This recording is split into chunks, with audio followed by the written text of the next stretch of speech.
Hey guys, it's Dominic from City Warmth, and in this quick video we're going to talk you through how to rebind a Honeywell T3R.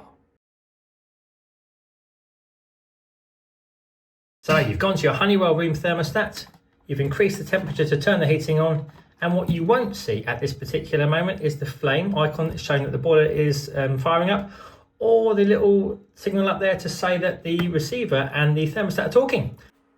Okay, to get the boiler to fire up we need to find the receiver. Following the cable down, we will find it underneath the boiler. The red light is flashing slowly, indicating that it is no longer talking to the thermostat. We want to press and hold the button beneath the red flashing light for 15 seconds until the red light flashes quickly. Then you want to hold the button for a further 5 seconds until the light blinks slowly. 1, 2, 3, 4, 5. At this point your thermostat is in pairing mode. To put the thermostat and the receiver in binding mode together, you need to press and hold the menu button and the minus button together for up to 5 seconds.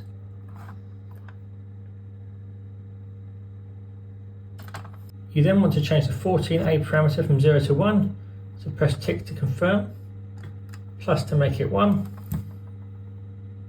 And when binding is successful, you will once again have this figure on the front of your thermostat. Press the back button to come out of the binding, and you will have a thermostat which you can now use like normal to get your boiler to fire up. Receiver has started, and in a second we will have our little flame symbol on the front of the thermostat. There you go, right there. Good job guys, you've just rebound your Honeywell T3R. You did that yourself. Enjoy the success that you feel and the heating you now have in your home. And don't forget to hit subscribe guys to stay up to date with all of the energy saving tips and tricks that we upload, along with any other homeowner DIY how-tos with your boiler and heating system.